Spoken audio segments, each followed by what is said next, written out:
Good afternoon. Good afternoon. It is almost 2 o'clock, which means it's almost time for Talk to Me Tuesday.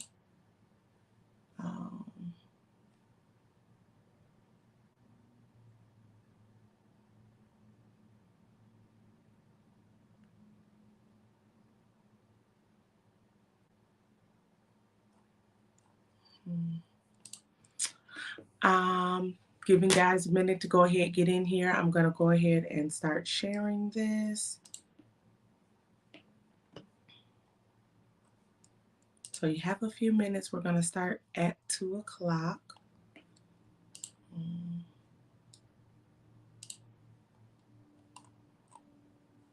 Mhm.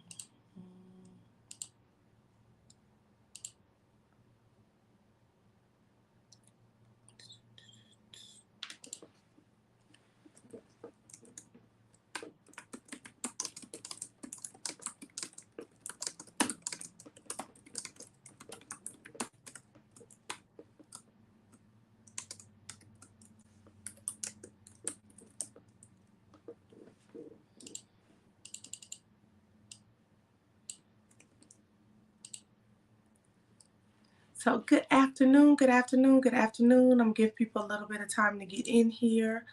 I, of course, am Millie with Credit One USA, and we do this every Tuesday, almost. Most Tuesdays. Occasionally, I get caught in a long meeting or something like that, and I can't make it. But we go live every Tuesday where we talk about various credit topics. This week is actually going to be a free week, kind of. So I'm just going to answer your questions. Live right here. So come on in, join us, put your questions up. Let's get it going. I'll be here as long as you guys are here or until 3 o'clock, whichever comes first. So you got me for a whole hour answering credit questions live. I know it's tax season, so a lot of people are trying to settle debt. So I did do a couple of um, episodes recently on how to settle debt. I know we've been talking about taxes um, and student loans. So there's a couple of videos on your student loans and what you should be doing and shouldn't be doing and things of that nature. So if you have questions about that, you can ask them now, or you can actually go back and look at one of the other videos that goes and has a lot more information just around that topic. I just got a couple more groups to invite, and then I'll be done and ready to go live. I'm excited. I missed you guys last week. It was a tough week. Was last week a holiday? No, it wasn't. Last week was almost a holiday. It kind of was a holiday. Um, yeah. March is a really big month for my family. We have a lot of birthdays. In fact, today is my niece's birthday. Happy birthday, Pooh. Um, and so we had, let's just see, Friday was a birthday, Saturday was a birthday, this coming Saturday was a this coming Sunday's a birthday, last Sunday was a birthday, last week before that was my mama's birthday. Yeah. So we just be doing a lot of family in. So it gets a little time consuming, and with everything I kind of just got lost. How's y'all Tuesdays going? Talk to me. I like it when you guys talk back. If y'all don't talk to me, I won't be here because that's what Talk to Me Tuesday's for. I'm here for an hour. I reserve it every Tuesday to answer your credit questions live. So if you have questions, go ahead and post them now. I got about 3 more groups to do, and then I will be ready to answer.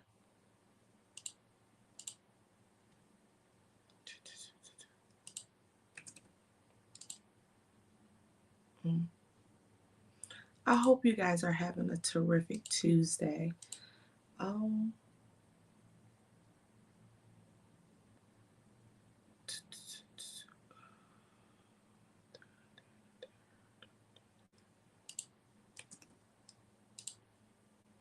Sorry, bear with me. Just getting ready.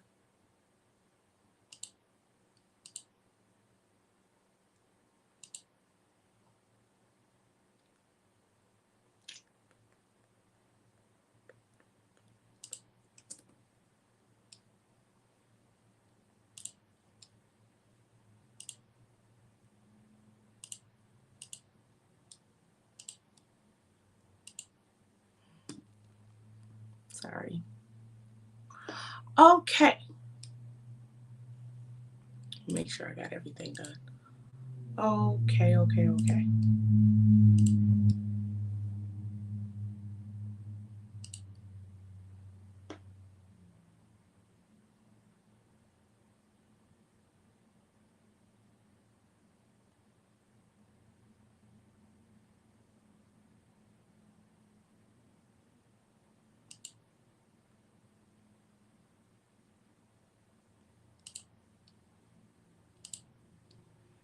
Okay, I was just reading a little notification.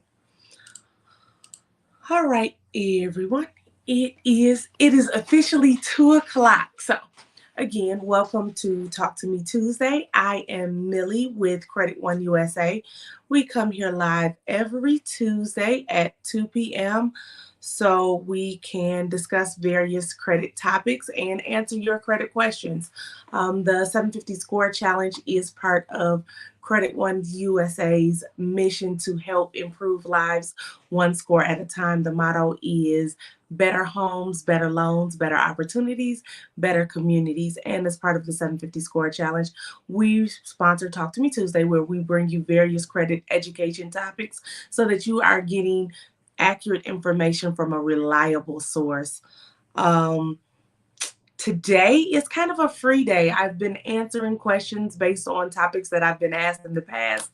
And this week I didn't have anything. So I'm here live to answer your credit topics and answer your credit questions. So um, if you have questions, go ahead and you can post them live and I will answer those. I will say, just to cover a couple of things that we've talked about in the recent past, is number one, if you are settling your debts, make sure you check out the video on debt settlement and how to do that and the order in which to put that information to make sure that you are paying off debts in a way that helps to build your credit. I see a lot of people at this time who just go for free for all and paying off all kind of debts, and they're left with little or no money and their credit isn't improved. So make sure you are maximizing your refunds and your information so that you're getting the credit score that you want while you're making that financial investment and commitment to yourself. The other thing is student loans. They're still being deferred. They're supposed to be on deferment till June, till the end of May now, not June, depending on your date in May. You may have to pay in May or you may not have to pay till June. Also, this is a really good time to make sure, if you were in default before COVID, now your loans are in forbearance, that you're working a plan for how to move forward. This may mean an income driven repayment option. This may mean a consolidation. This may mean, what's the other one I call? Rehabilitation. So, whatever option that's going to work best for you to help you reach your credit goal, make sure that you're working on that, because student loans, at some point, this forbearance that they're putting us in the government, deferment I should call it, is going to come to an end, and then you want to make sure that you're able to still move forward with that. If your loans were in default, they'll be back in default, and you want to make sure that you're not in default anymore, especially if you're trying to be a homeowner. One of the things I did want to point out, and this is something that a customer and I was talking about recently. If your student loans were in default and you've reached the statute of limitations for it to report to your credit, that does not mean you no longer have to pay that debt. And in fact, if you're trying to purchase a home or something like that using government money, that's FHA loans, HUD, down payment assistance, that kind of stuff, they have a system called Cavers where they can still find out that you owe money, and it doesn't matter that it's not on your credit report. That system will prevent you from being able to qualify for a home through that source. So make sure you're actually dealing with your debts. A lot of times people don't want to deal with their debt. They kind of think if it's out of sight, out of mind, it's not reporting, it's not real. It's still very, very, very real. You want to make sure you take care of that very real debt so that you don't have these issues. Okay. So that was the one I wanted to talk about. Student loans. I talked about debt settling. Credit cards. Same rules apply. Go back, check one of my 15, 20 videos on credit cards, how to pay them, when to carry balance, best credit cards for you. Those are all important. And keep in mind your credit cards and credit cards that are good for you are as unique as you are. So what works for Millie may not always be the best card for you. So it starts by knowing what you want. Everything with credit is about what do you want out of life? What is the lifestyle that you want to live? Because credit is designed to help you be you. It is not for anything else. It is not because you need to buy a house or you need to buy a car. If you want a house and you want a car, helps you to do that. This is an avenue to make that easier.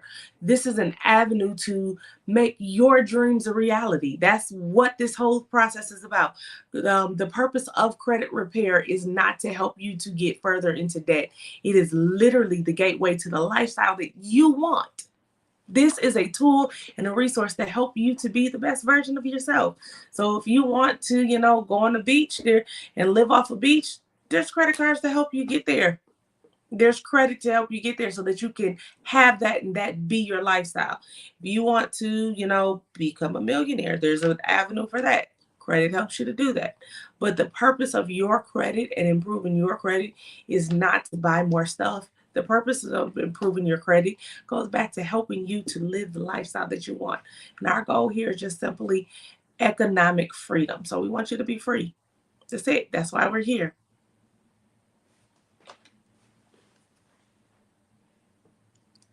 I'm not sure why you called me today.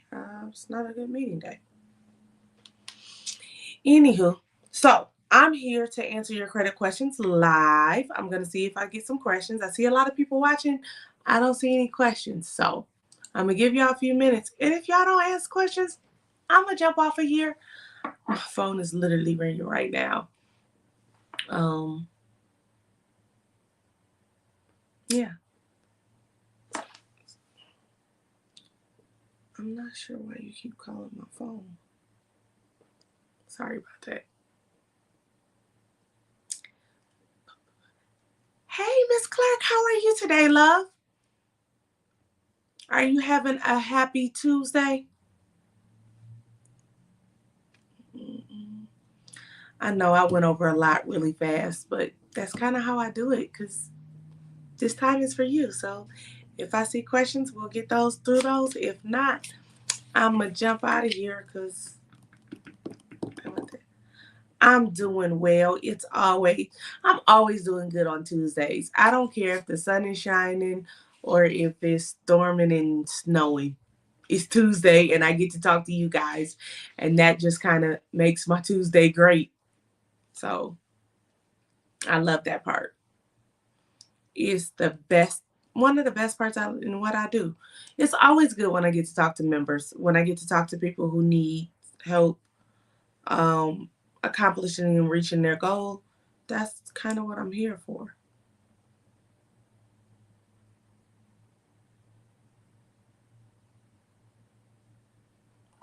Yeah.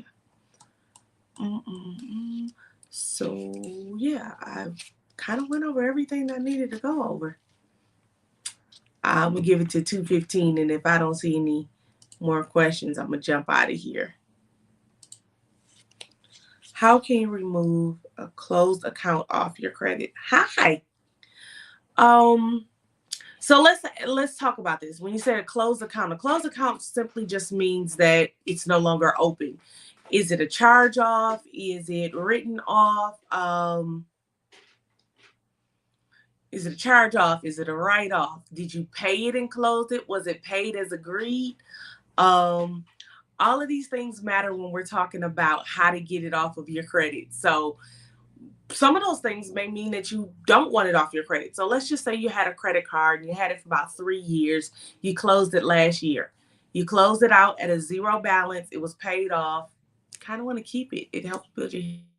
Okay, so now we're talking about it. Now it's a charge off. Did you pay the charge off? Because there's a different types of disputing for accounts that were paid off and accounts that are charged off.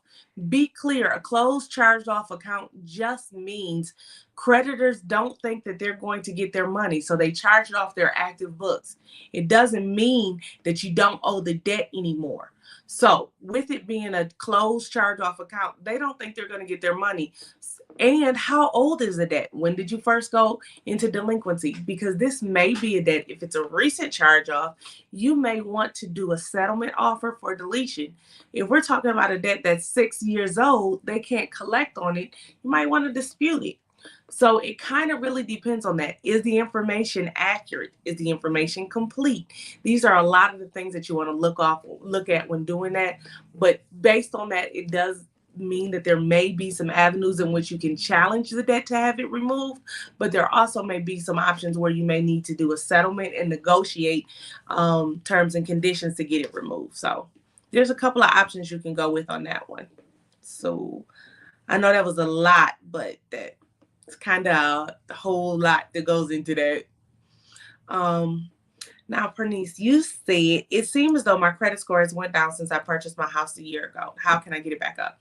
So when you purchase a home, there's usually a couple of things that happens. You normally get inquiries. So you normally get an inquiry, usually a pre-approval, and then at least another one at closing. So you probably got about 6 new inquiries between your 3 credit reports.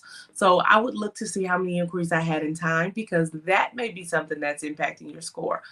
Also, because you just took on a lot more debt, 80% of you, well, not 80%, about 3% of your credit score is based on the amount of installment that you have.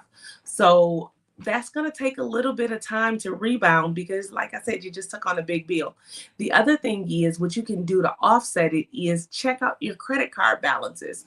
You want to make sure that you don't have reported balances on multiple credit cards. Having balances on 1 or 2 credit cards and you have about 5 or 6, that's cool. Having balances on both of your credit cards and you only have 2 might be another thing that's hurting your score.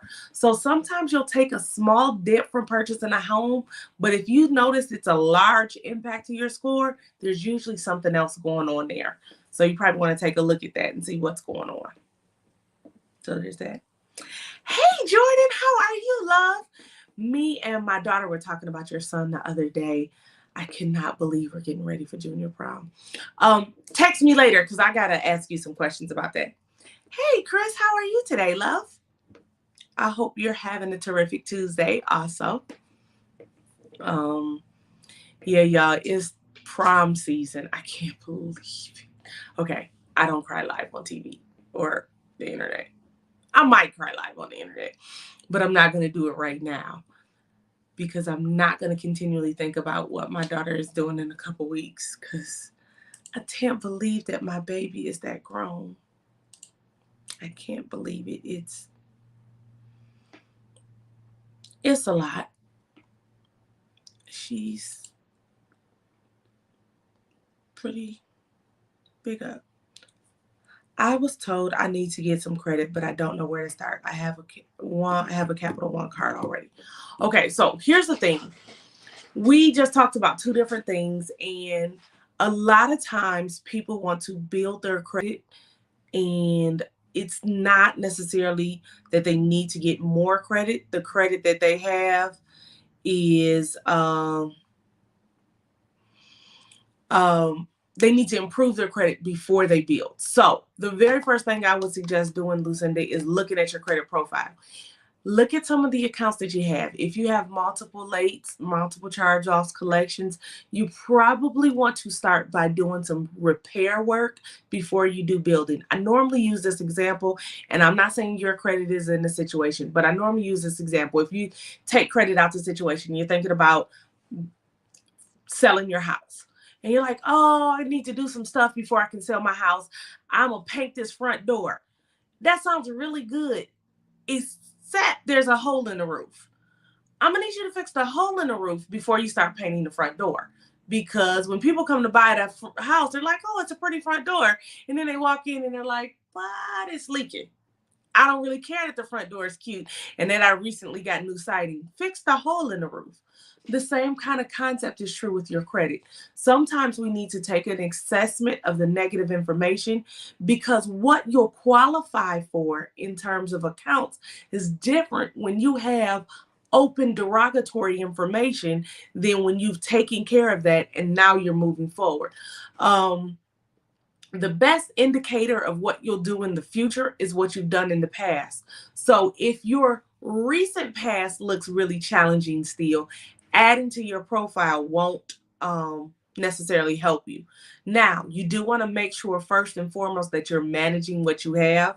You stated you had a Capital One. You want to make sure that your limits on that card, your balance on the card is between 0 to 6% of the limit. So what that means is for every $100 that you have available, it never reports more than $6. So if you have a $100 limit, it never reports a balance more than $6.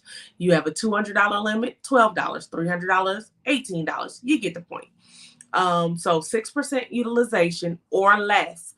Um, Depending on your credit profile, you may need to have at least 1% utilization, meaning a dollar for every $100. So $200, $2. Just have it report a balance of that.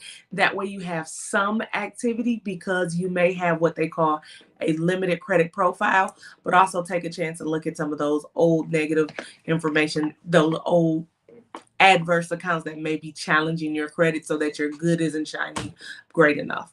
And then start building. I typically say when you're starting building, revolving accounts are the best, unsecured, because if it's secured, then that means I don't trust you. And if I don't trust you, how can I build with you? I know a lot of banks and a lot of bank tellers used to fuss at me about that. Millie, secure credit cards aren't that bad. They are. But y'all get a commit. Y'all get, that's how you guys make money, is you loan money that people give you. I get that. So at an interest. So that makes sense for you to think that they're good. But from a creditor's perspective or a lender's perspective, it's not. I don't trust you, so I make you put your money up front. And if I don't trust you, I don't trust you. And if I don't trust you and I tell other people I don't trust you, aka reporting it as a secured credit card, then other people know I don't trust you. If you were in a relationship and your man had to have your location services on and you had to check in everywhere you went, you would realize that he didn't trust you. How long would that relationship work? And how long before your friends start talking about you like, so you got to check in everywhere? Hey, babe, I made it to the grocery store. I'm grocery shopping. I'm about to leave the grocery store now. I'm headed home. I stopped by my mommy's house. I went and got some Starbucks. No, I'm not doing that. But the same kind of thing is true with your credit report. When you are, when it's reporting in a secure credit card, you're saying, yeah, I didn't trust her, so I made her put her money up front. Nope. I ran a report again. I still don't trust her. That's why she's still put her money up front. Laughing at the secure credit card. Like, listen, the purpose of what I do is I'm a certified financial educator. So my goal when I give you information about credit is to put it into a realistic way that you can keep it. Hey, Miss Donna, how are you, babes? I like it when y'all join in and speak to me. Y'all know that gets me excited when y'all talk back to me, because otherwise I'm literally looking at myself on my phone talking. I be needing y'all. I be needing y'all to talk back to me. Yeah. But the thing is, when we have these conversations, I want it to be something that you retain. And I can talk to you and say, when we're speaking of revolving accounts, the utilization of it is that, yeah, that matters. It matters. It's nice that I can speak the technical jargon, but at the end of the day, education is about making sure you understand it. And I talk to you guys the same way. Don't get offended. I talk to my children. I talk to my children in a way that they never have to deal with this problem because they know exactly what I mean. Being clear is super important. They just say when you write that you're supposed to write it or speak in a way that a third grader can understand. The purpose of doing that is because I want you guys to understand and know this for forever. I don't want credit to ever be a challenge that you have to deal with again. I don't want the reason that you don't get your house is because your credit score, or you don't get your car because of your credit score. Because while other people see a house or a car as, oh, she got something else, I understand that that house means stability for your family, that your kids grow up in the same neighborhood, and they go to the same school, and they have something to come home, and it's and generational wealth building. I understand that that car may be, that means I have security on my job because I'm safe and I know I can get back and forth to work in reliable transportation, that I'm not embarrassed or ashamed about and renting a car every weekend or throwing money into a car that doesn't work. I understand that these things mean more. That good credit may mean I can finally leave this job that I hate and pursue my dream and my passion without worry or fear of losing it. I get the bigger picture and I understand that that's what credit is for. Credit isn't here so I could go buy a Louis bag because I ain't never had a Louis bag, unless that's what you want. I remember when I got my first LV, I was like, boom, baby, I done made it. Now I don't necessarily like them that much anymore because they cost too much and I'm cheap. But I do have a couple of purses that I like. But it is the ability to live the lifestyle and do the things that I want to do, which is why I love credit. I love the freedom that this has brought me. The fact that I'm not worried when my kid pops up with the unexpected bill that, oh my God, my world is going to crash. That I'm not riding around on Maypops anymore. For y'all who don't know, I used to ride around on Maypops. Maypops means my tire may pop at any moment because I couldn't afford no tires. Now I buy sets at a time. I know I'm balling. Let me tell you something. I'm rich. And the reason I know I'm rich is because I can buy 4 tires at one time. That's wealthy, baby, right there. I don't know if y'all have ever bought tires before, but if you bought a set of 4 tires with your money, you got money. That's money, money. Yeah. See, stuff like that. And that's the thing, being able to buy tires. I remember I bought brand new tires for my daughter's car last year, and she wrecked it a month later. Total dead boy. A month after I bought brand new tires, and I wasn't even that bad. I was like, word, can't do nothing with them tires. I kind of wanted to take them tires off that car and sell them, but yeah, I'm not. I'm not gonna stay on marketplace long enough to respond. None of that. I like it, Miss Donna. I'm not cheap. I'm frugal. I'm frugal. I actually, the truth is, I value my money differently. I look at money in terms of time, not in terms of dollars. And in terms of time, every purchase I make is so many hours that I'm not with my babies, or it's time that I could be on vacation on the beach doing something that I love to do. So when I'm not doing what I love to do here, I want to make sure that I'm doing what I love to do somewhere else. And I believe in living my life to the fullest. And part of that means using my money, which I have exchanged my time for, which is non refundable, for something that is equally non refundable. I want a life experience that when I get old and I can't do anything, that my memories keep me going. I want some memories that I am excited to share and some that I blush and won't tell nobody about. That's what it's for. And my credit lets me do that. My credit lets me go somewhere and be somebody that y'all will never meet because she doesn't exist. Yeah, that's what I'm here for. And so right now I'm here to answer your credit questions live so that you too can go somewhere and be somebody else if that's what you want to be, or go somewhere and be you, or stay here and be you, or do whatever it is that you want to do, because that's what good credit allows you to do. Do what you want. You begin to qualify your creditors. You begin to qualify your where you spend your money, how you spend your money, who you have relationships with, because everybody's not deserving. And I want you to have the freedom to be able to pick what you want as opposed to doing what they say. So I got a few more minutes. If y'all have more questions, I can answer them, or I can drop this thing off at 2:30.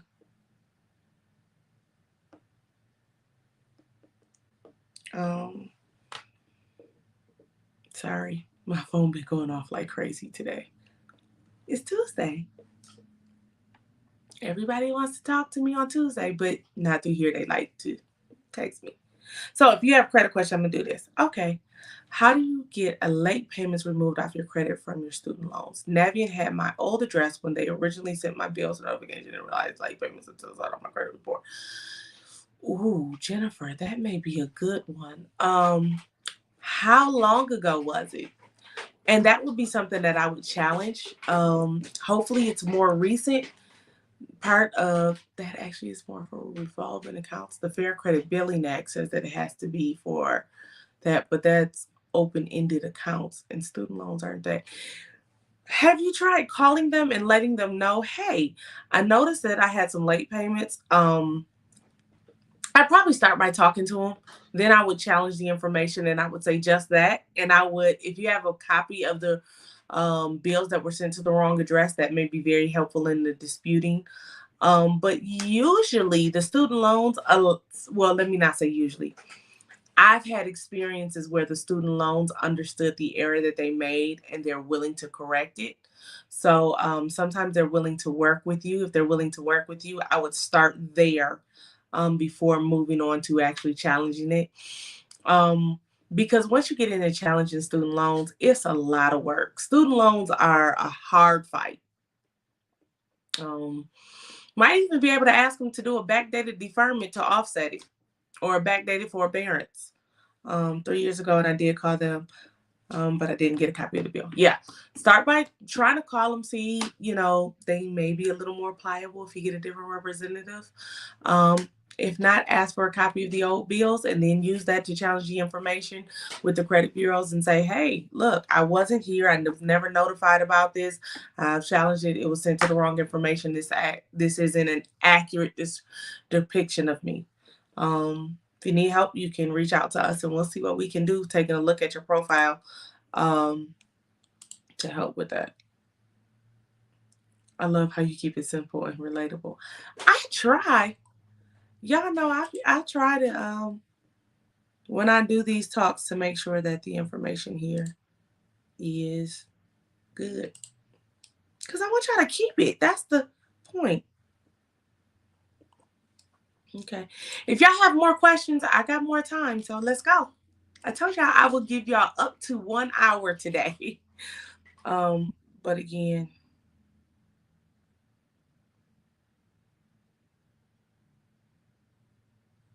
it's based on answering your questions.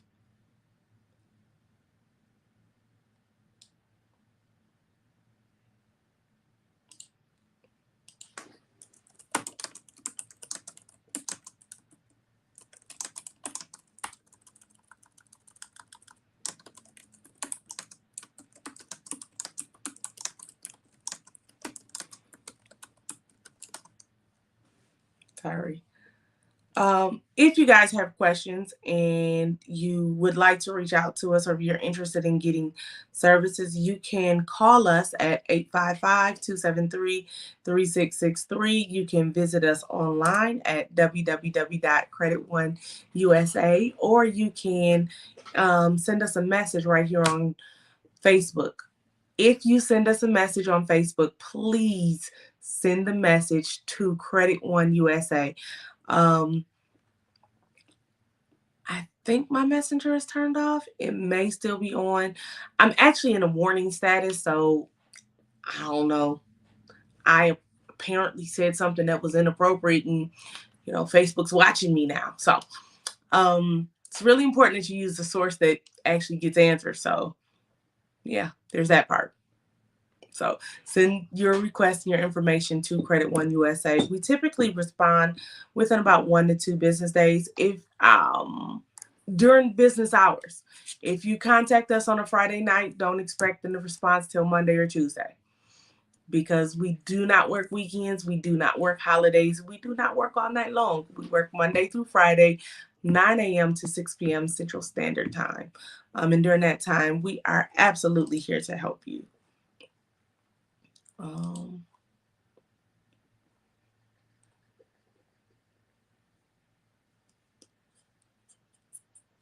Trying to see if y'all have more questions, because I'll be out here waiting.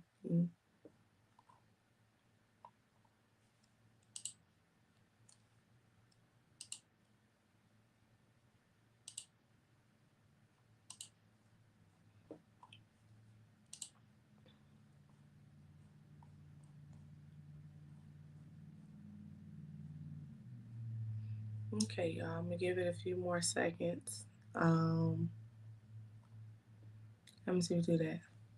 How much available credit should you have between your credits? I heard that you should have up to $50,000 in available credit. Do you need $50,000 in available credit? So here's the thing: there's no magic number that says you should have X amount of dollars available. It's a utilization thing. The utilization thing says you should use no more than 6% of your available credit. So you don't have to have $50,000 in credit before you're at good credit. You could have $1,000. It literally just depends on how much of your revolving available credit you're using. So the math is 0 to 6%. So let's just say you have four credit cards. Three credit cards should have a zero balance. And the fourth credit card should only be using 6% of the aggregate limit.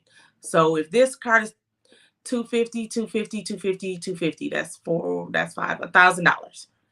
This card can use 60 bucks and these are set at 6% of your total limit. That's all you want to do. No matter how it breaks down, you want it only to be at 6% utilization, but it's really more of that. Now, the other thing that I'll tell you is the number of accounts you need is between 6 and 10. The length of history that you want to average is between 6 and 10. The number of inquiries that you want to have is no more than 2 per year per bureau. Um, but in terms of how much available credit you need, not necessarily. There's not a percentage for that. There's not a number for that. There's a percentage for it. So I think that's where people mess up a little bit.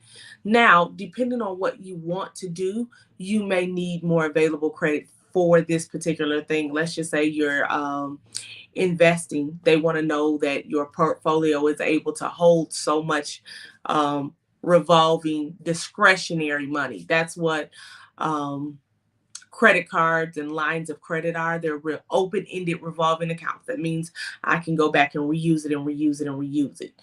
I can pay it and reuse the money. I can pay it and reuse the money. You can't do that with auto loan. If I send them $500, that's for the car. They're not gonna let me say, okay, well, let me get 350 of that back. No, that's not how this works. Um, Trust me, I wish it was. I'd buy a car. But with that, because of that, it's literally just what you need for this particular thing, maybe looking for a specific amount available in your portfolio. But in general, in terms of your scoring, you just want to have low utilization. One, it keeps your interest rate down, but two, it also says that I don't really need you. And for some reason, credit bureaus and creditors like people that don't do that. Would you get an Amazon card? I got one. I have the Chase, Amazon Prime, whatever, little card. I do have that. It's one of my credit cards, and I like it because it's metal and it's kind of thick. It's not as my favorite like my Discover, but it is a really good card. Now, the reason I got this card is because the interest rate for me was low. Not that I pay interest because I pay it off every month. The interest rate was low. Some of the prime benefits work for me, and 5% back on the stuff that I buy from Amazon, and I shop on Amazon on almost a daily basis, kind of works for me. But again, I recommend it for me because I'm an Amazonaholic. In fact, I got a package coming tomorrow. So for me, that card makes sense because again, when you're looking at credit cards, you want to get things that fit your lifestyle. Um, do I know what score is needed for that?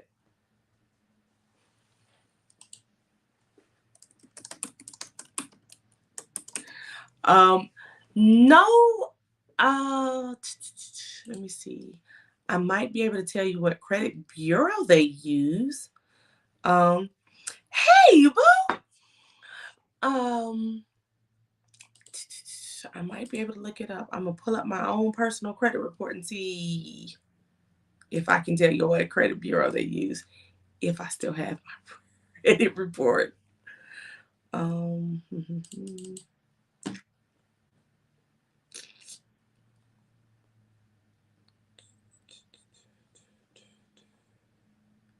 This is terrible.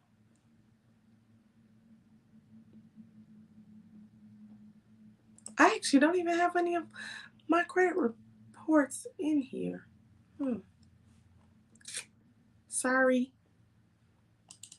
Oh, that may not be the right one. Oh, let me try one other way. Mm.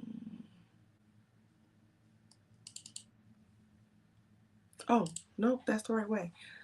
Um, they do normally offer it when you check out. I went the route to get it through Chase because I wanted to make sure I got the bank backed one and not the charge account. So Amazon has two. They have a charge account, which is store credit through Synchrony Bank, I think it is, and then they have the Chase one, which is offered through. They have the Amazon Prime through Chase. I don't recommend the charge account through there because I think their interest rate, Synchrony Bank's interest rate across the board is usually 28%, and I don't like that. Um, I think your credit score, I want to say you got to be at least a 670, 680.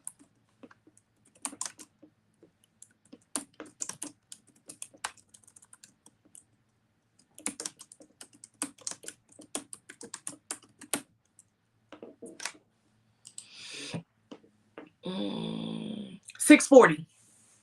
So for the Amazon store card, it's a 640. I just looked it up. So however, to get the card through Chase, it looks like it needs to be above a 680. So those are the two different scores. So keep in mind they have a charge account, and the charge account is only good for Amazon. Or you can get the Chase card, and the Chase card is good anywhere they accept Visa. I like the card because they offer three things. One, they do 5% back on Amazon, 2% back on food and grocery shopping and gas. 1% on everything else, but they also have auto, their secondary on your car insurance. Their secondary car insurance coverage for if you get in an auto accident. So you're renting a light. If you rent a car, you can use your credit card instead of taking out that personal insurance in case you get into a car accident. So I like it for that. That's my thing has always been this. Like, I'm gonna just be honest with you guys. A long time ago, I got into a car accident and I didn't have the proper coverage, and it was a $40,000 bill. So I'm always looking to see is car rental covered. It's like my one thing that I look at is like, hey, did is this car covered? Do you cover cars? Because that's my thing. You know how if you ever get in an accident and you didn't have your seatbelt on, you always want to make sure you have your seatbelt on because you're nervous about it. So my thing is always being car insurance coverage. What about rental car insurance coverage? Those kind of things. So yeah. I have two starter credit cards with a monthly bill of $7.15, kind of like an annual fee. I got two new cards. Better should I close the starter cards even though they've been open longer? I have a 30-day late and a 6-day late on the starter cards for a few years ago. Do you have the lates on both of the starter cards? Mm, I would probably phase them out because $15 a month is a little expensive. You're paying what's that? 150 plus 30, 180 a year? Yeah, that's real expensive. I'd start with getting rid of that $15 a month card. That one would probably have to go. And then yeah, I would probably give it about another year. And then look at the other one because the truth is you still want to keep that longevity. I know that you've had those cards for a while, but the negative history, um, yeah, the negative history isn't worth it. You want to make sure though you have those cards seasoned first. So that means you probably want to wait. I get rid of the $15, the 180 a year one yesterday. And then the other one I would probably kind of phase it out over the next 2 years. If there's an annual fee with it, next time they have an annual fee, I would say something like, I don't know if I'm gonna keep this. They'll offer you a discount on the annual fee. And then the following year, you go ahead and let that thing go. But paying $180 just for access to the card, I'm not that girl. I'm never. Mm-mm. The most you can get is I have one credit card I've had for about 5 or 6 years. I think that one, because I have an authorized user, um, for them to sit on my credit card costs me $5 a month, which is $60 a year. And the person who's the authorized user pays me that. You just got 2 new credit cards that puts you at 4. I'd wait at least a year before I got anything else. Um, you need to season some stuff. When you start asking a lot, you start to look like a beggar. Um, and nobody wants to look like that. So wait about a year for that. And it's how can you increase credit in less than a year? Well, there's a lot of things that you can do to increase your credit in less than a year. Um, Paying down balances on open revolving credit cards, paying off, was it revolving lines of credit that you may have open and reporting to your credit bureaus, getting your personal unsecured personal loan balances under 80%, not having any late payments, potentially establishing new credit. It really depends on your credit profile, Katina, but there's a lot of things that you can do to boost your score. I can boost score in 60, 90 days. Depends on your credit profile. Now, the thing is, what's there? Now, if you got 5 repossessions and 3 of them happened last year, you're probably not going to get a big jump. If you got 4 maxed out credit cards and all you can make is the minimum payment on them, you're probably not going to get a big jump. But there are things you can do with that. So here's the thing. Let's talk about that. I'm so glad you asked about your profile. Your profile is what you are, is who you are. So here's the thing. So there's this. This is Millie. This is all of this, all that you see, this is Millie. If you take a picture of me from this angle, that would be like a credit report. You get to see me at a moment in time, and that's me. My picture on Facebook, that is a report. That would be like a credit report. That's what I look like at that particular moment. That's what I look like.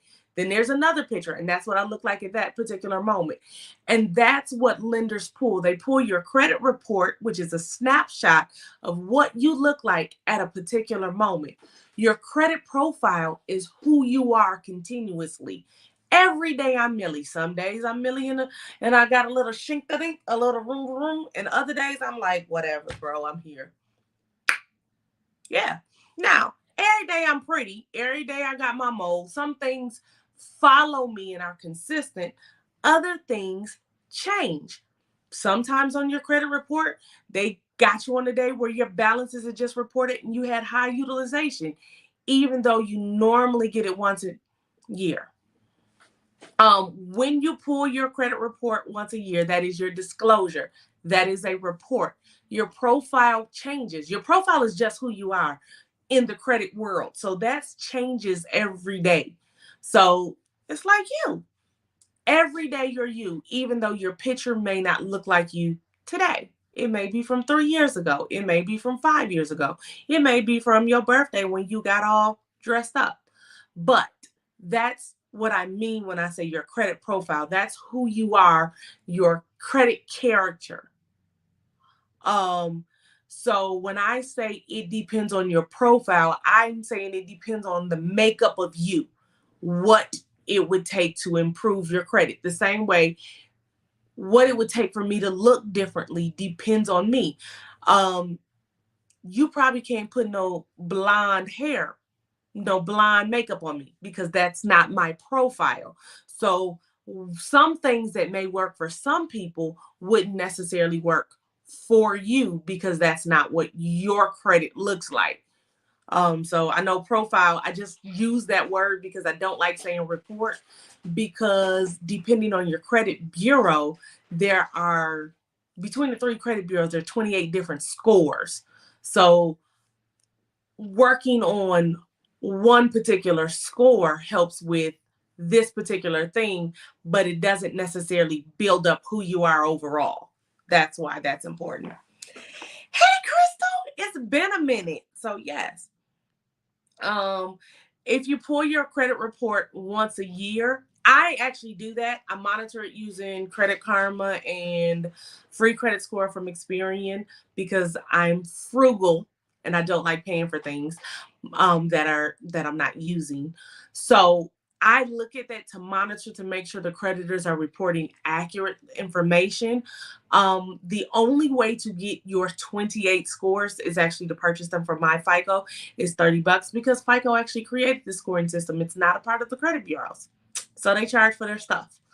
Um, so do that. Do you offer services to boost your score based on the individual's credit file? Yes, we do.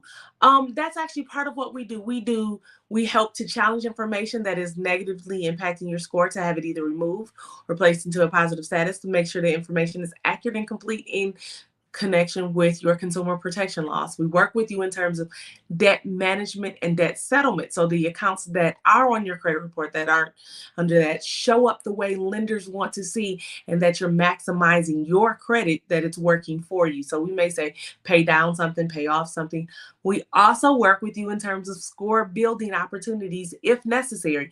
Sometimes taking care of things that exist and managing them differently is enough to increase your score and you don't have to actually add to it. Other times, you may actually need to add to it, and we'll advise you on how to do that for longevity, not just so you can qualify for that house next month, but so that you can live the lifestyle that you want to live and then you don't see that big jump dive afterwards. And we do credit education, of course, like this, because y'all got to know. So, how costly is this service? I'm so glad you asked that. To get started with our service, it is a $1 account setup fee, and then your first payment isn't due for 14 days. So, let's just say you got started today. It would be $1 today, March 15th. Your first payment wouldn't be for 14 days from the date that you and I actually have our review. So, we have an initial review where I sit down, I pull your credit profile, I pull all three of your credit disclosure reports, and we actually go over all of that information and come up with a plan based on your credit profile. Once we come up with that plan, 2 weeks from that date, you'll pay your payment. Now, we offer three payment options. You can pay for it weekly at $25 a week, bi-weekly at $45 every 2 weeks, or monthly at $89 a month, and it's offered on a month-to-month basis with no long-term contract. None of these requires that you pay for it years, 2 years to 5 years. I do have a customer who refuses to leave me. He should have been on here today, but he just loves me and he never wants to leave. So and he's just like, hey, Mel, I just need you to look at it, just monitor it and things of that nature. But there's no long-term contract. Once you reach your goal, you can stop. Some people choose to continue because, like I said, they'd be like, hey, I just don't want to mess this up. And we're here for that as well. So it really just depends on your. So you can pause and come back and absolutely. Yeah. The thing is, we want this to be something that works for you. I typically don't tell people to start it, especially if you have credit challenges. Don't start it unless you plan on doing something about it, because we're going to engage these creditors.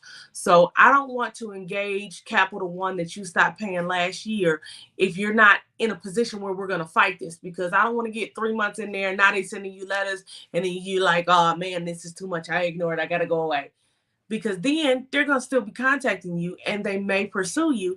And I don't want to poke the bear if we're not ready to fight the bear. So that works. I oh, yay! Y'all, do y'all see this?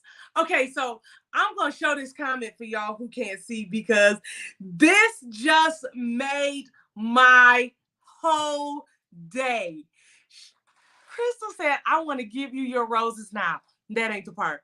I have listened, and now I'm a homeowner with a $10,000 credit limit. Y'all see that? I'm happy for the day. This is why I'm here. Like this. Yay! Okay, no tears. Not even happy tears. No tears. Congratulations, baby doll. I'm so happy for you. Y'all, this is it. This is it. This is it. Y'all, like, that's it. I feel so good. I'm so happy. And yeah, no, this ain't mine, but yay. That's why we're here. Um, yay. Congratulations. I love it. I love it.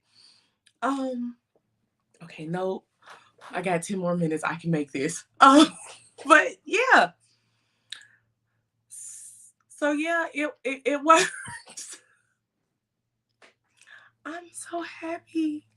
I'm so, oh wow. That makes me really happy. Congratulations, Crystal. I'm really, really happy for you. Okay, anyway, so like I was saying, how our program works is it's really designed about you, around you, your goals, and your time frame and your budget. We don't want you to get involved in this if you can't afford it. So you can get information free from here. We'll talk to you and stuff like that. But if we're doing the work, there's a fee associated with it. But there are parts of this that you can do and you can work on. We have some templates and stuff that we're more than willing to share with you on how to settle debt, how to pay off your credit cards using a snowball method and things of that nature. Because at the end of the day, our purpose, our mission, our goal, we're here, we exist for fairness and opportunities. We want to make sure creditors are being fair to you, that they're the standard that they're holding you to are the same standard that they're applying for themselves. That they're not saying, hey, she was late, but oops, I forgot to report those 2 years where she paid on time. That's the standard. The standard is accurate, complete, verifiable in accordance with your Fair Credit Reporting Act and Fair Debt Collection Practices Act and all the other laws that apply. Um, your consumer rights, they're there for you, and we want to make sure that they're being applied and that they're correct for you. The other thing is we want you guys to live a life that you deserve. The things that you want to do, we want you to do it. We want you to be able to do it. And we don't want this to be the thing that holds you back. So, however, we can help make that possible for you, that's what we're here for. I'm super excited. Crystal has made my whole day. Like, today was a rough day. I mean, it's Tuesday, so I'm loving talking to y'all. But, and then this, like, I'm happy. Like, my soul is happy for that. I'm really happy. Congratulations. Okay, so if you have more questions and you want to get started, you can always give us a call at 855-273-3663. The number's on the screen. You can visit us online at www.creditoneUSA.com. You can inbox us directly here on Facebook or Instagram or YouTube, whichever one you're watching from. And until next time, you guys, I want you to, maintain your social distancing, wash your hands, use your hand sanitizer, do whatever it is that it takes to make sure that you are safe. However that looks like. If it's sanitizer, if it's washing hands, if it's social distancing, if it's breaking up with your boyfriend, whatever it takes to make sure that you're safe, be safe. Take care of yourselves and each other. And I will see you guys again next time at 2 o'clock for next week's edition of Talk to Me Tuesday. Y'all have a wonderful rest of your day. So long for now.